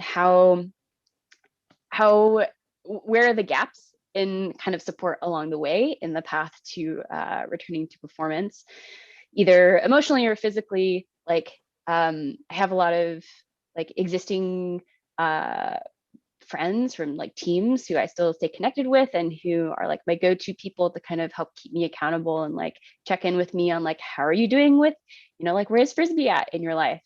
And not putting any pressure on like, yeah, you should definitely return to club kind of thing. But the thing that's been at the forefront of my mind in like how to, you know, either potentially be a work in progress example as a recent mom, and like what my journey's like coming back to ultimate. But it's like really important to me to have like access, and like again seeing examples of other women who have done this in the past and who have shown successfully like, yeah, you can pop out a human and still come back to ultimate in some other form. And I think talking about those experiences a lot and seeing various versions of what that looks like, I think is really important to see representation in. across the board of people who have returned directly back to club. And, that's like the smooth sailing story in my mind, or people have come back and found a lot of fulfillment in just jogging, which is where I'm at right now. And like finding a lot of joy in that, and finding a lot of joy in movement. So kind of along that spectrum, I think is something that has been in the forefront of my mind, especially as we talk about, celebrating women throughout their entire journey of wherever life takes them. One of the kind of those big paths is being a parent. Yeah, I'm so happy you brought that up, because it was definitely one of my like notes that I didn't get to. And I have this really specific memory of trying out for the Cascades like years and years ago. And AJ was there, and your kids were in the stand, and they were chanting "mommy," "mommy, mom," and it like brought me to tears, because there is just this like stigma around like moms returning to athleticism, and even AT, the way that you felt, it seemed like you almost had to like defend your choice to prioritize athletics over, and like Right. so many men do that every single day, and they're celebrated for it. And anyway, I'm just happy that you brought that up, because I do think it's important that we like recognize the moms out there that are playing, and in our community not playing and still jogging or whatever it is. Yeah. So I'm really happy that you brought that up. Yeah. How long y'all want to stay? Do you have another story? As I wanna opened hear with it. my feral children on that one. Yeah. I want to hear it. I mean, my kids have been all over the world and country with me from a Frisbee perspective, because of that whole journey. So I don't know if y'all know the Forth twins, Katie and Rebecca Forth. When it came to competitive women's ultimate, they were the first women that I ever played with. And they both were the first women I ever knew with children on the sideline. And it was this funny thing where she had to make a lot of changes in her life. She had to get help, right? All the rest of us were college or early, just graduated, and we were like, I don't know what to do with the kid. But by her having a child there and being committed to training hard and working hard, and wanting to win, not just like I'm showing up to show up. I also had a really amazing coach later on in college. Her name was Andrea, and I cannot remember her name. She had last name, but she had 2 children. She's like, one on the hip, pregnant with the other. Like, here's this drill we're gonna do. And we're like, that's what you can do that. And so I had this early notion of it is a part of your life. It is not this thing that you then disappear from, and that the children and the woman and the people that are influenced by them are all better for it, rather than, God, why is she doing that? This, and it can seem kind of crazy. I will admit that, but I don't know. It's a very personal decision. So for you youngsters over there that are like, this kid thing and playing still, and at what level, you can do it if you want to do it. And if it's part of what you want to do, don't let other people tell you what you can or can't do there. And it does take support, and it does take acceptance from the people that you're playing with. I remember coaching underground when I was pregnant with my first daughter, or my first child, and they're like, are you sure you should be running? Like, they're actually very uncomfortable with me drilling and all these other things. And it's like, I talked to my doctor, I know what's up, but it's that awareness of what can happen that makes it feel safe for everyone, both from the like, are people judging me, to the, am I welcome here? So glad you brought it up. Yeah, I could go on for a long time, because I've now had over 9 years of experience of, 20, considering earlier people earlier in my life who also had children when I was playing ultimate. I didn't have them myself. So yeah. Yeah, I feel that a lot, and definitely echo the like it takes like I'd like to say it's enough for me to just say that I want to work really hard and come back to ultimate.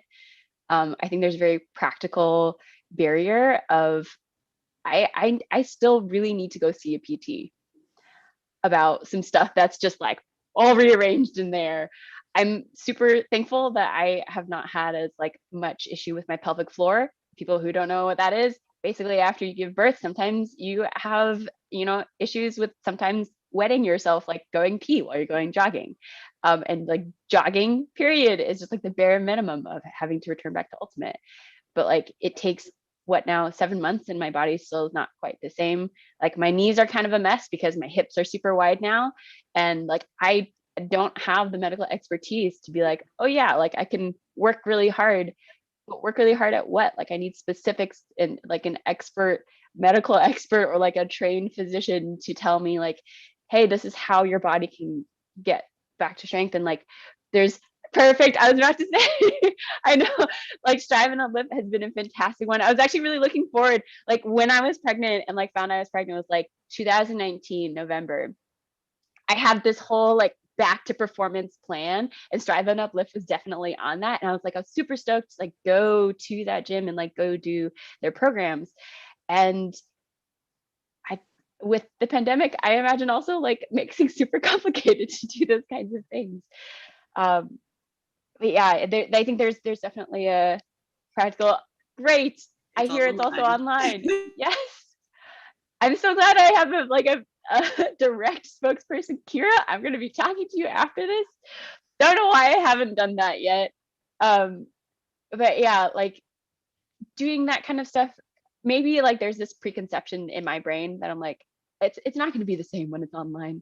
It's not the same. I need like an in-person person to like touch my shoulder and say, you can do this. I need that too, actually. Just all day. Like, you can do this. Someone just like. Just some dishes, Chidi. You can do it. You can do it. So yeah, the very practical perspective and like kind of barriers sometimes out there for women who do want to return to performance, whatever performance means for them, of like having the resources of people who can like help them physically train to get back to that. You do need like there's a lot of value and like efficiency in having that kind of like expertise and like support versus trying to do it on your own. There's like that's a lot of personal like labor intensive stuff that on top of taking care of a human that you're just barely figuring out how it works is so not a priority. Oh my gosh, it must be so hard. Yeah. But yeah.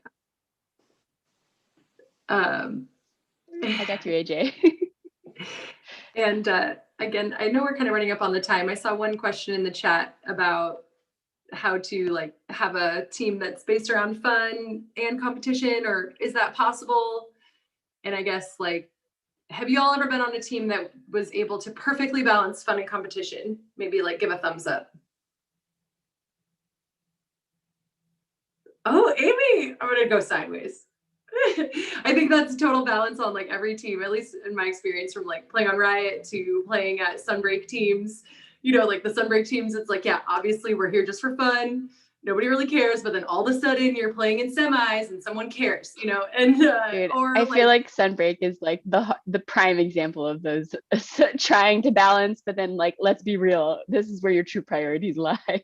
Yeah, and on Riot too, you know, we want to say that we're like, you know, competing for joy and that we get enjoyment out of that. And, you know, everyone's definition of joy, you know, we have meetings that last an hour about whether we should say fun or joy and about what the definition is. And so, you know, every team I think is gonna like have those conversations about like what their culture is defined on. And I think that's a really tough balance to strike.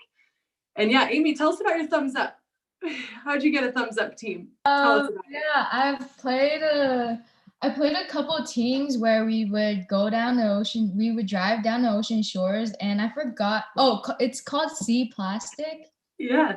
And yeah, I've met a team, and they invited me to go to Sea Plastic with them, and we just played frisbee on the beach, and it was just all fun. No competition, but there are people that take it seriously though.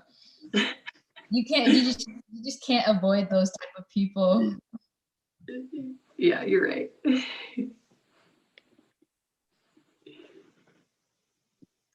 I just think it's never going to be perfect. You can't like the fun and trying to be competitive at the same time. Like you want to carry both, and you just keep working at it, and you keep having conversations, and sometimes the more competitive side will come out, and it's just that like, okay, we got to like tone, like, how do we balance that out a little bit more? And yeah, it's not a perfect thing.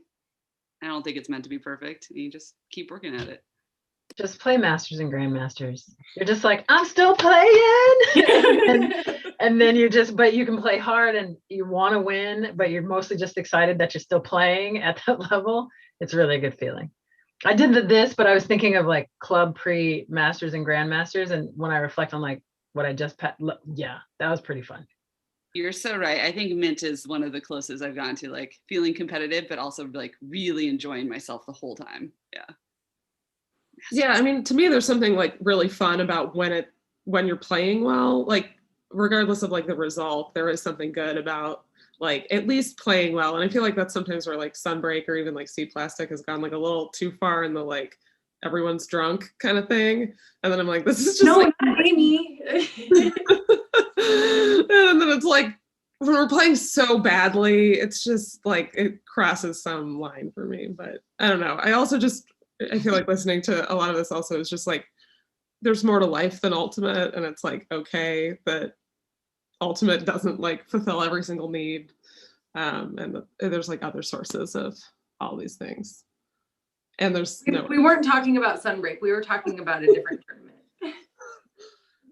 Party tournaments in general that are not in this state. Yeah. Oh, those are cute.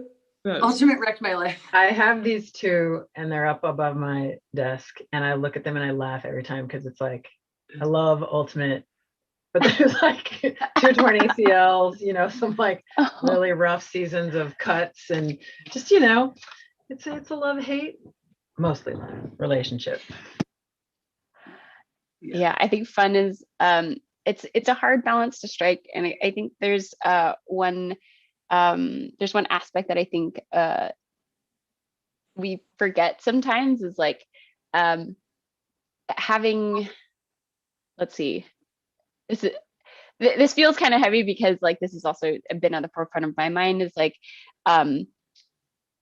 we pay to play, we pay out of pocket to play Ultimate. And it is a reality check for me, like at the end of each season, every club season, or even at the beginning of a like league season where everyone's like, okay, time to pay your dues and stuff.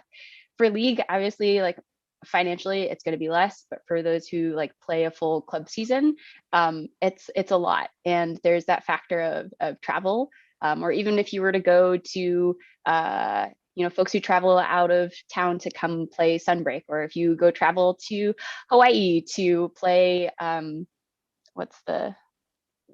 gosh, why am I forgetting? Kaimana, thank you. It takes money and it takes resources.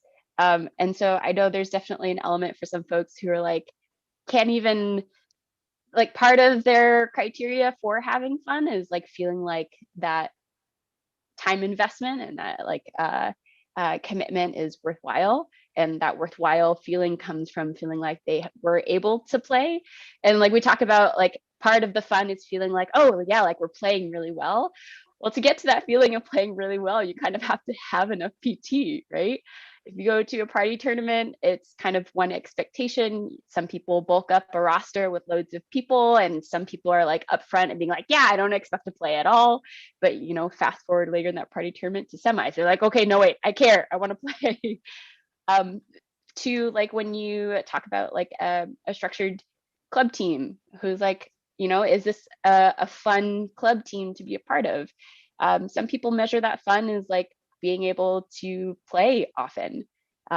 Good playing or bad playing, like that's kind of another level to reflect about. But like making it worthwhile comes with a monetary exchange of like, it's fun if I play, and will I get to play? I don't know. And that kind of ties back to that stats conversation that we were talking about before.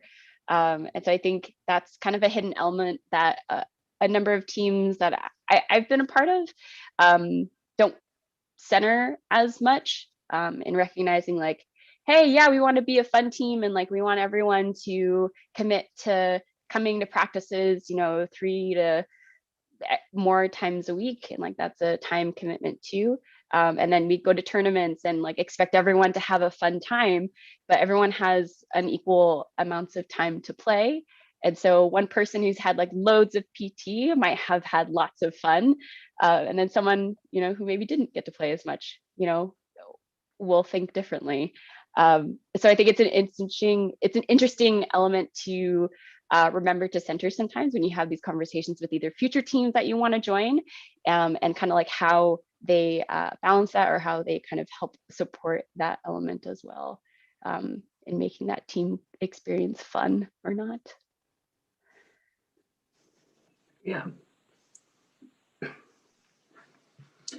Okay, well, we're coming up on our hard cap here that we never agreed upon. But are there other like final thoughts? Our final half hour thoughts, or okay. This was a lot of fun. It was great meeting all of you guys and hearing your stories. Oh, thanks for being here, Amy. It was so good to have you too. And yeah, thanks for everyone for being here. If there aren't any other final thoughts, then yeah, we'll just kind of say thank you to everyone. And I guess maybe like a takeaway could be to, you know, listen to the experience of others out there and trust them when they tell you something. And don't be afraid to speak out. I think that was another thing we mentioned a couple times, that or like let someone know that you hear them. And the communities felt good when we were in environments where like someone trusted us. And yeah, thank you all so much for being here. I really appreciated this time to chat with you, and that we were able to put it on this platform and others could join us is just like extra awesome. And yeah, goodbye. Or if you want to say anything else, feel free. And thank you so much for being here. Bye.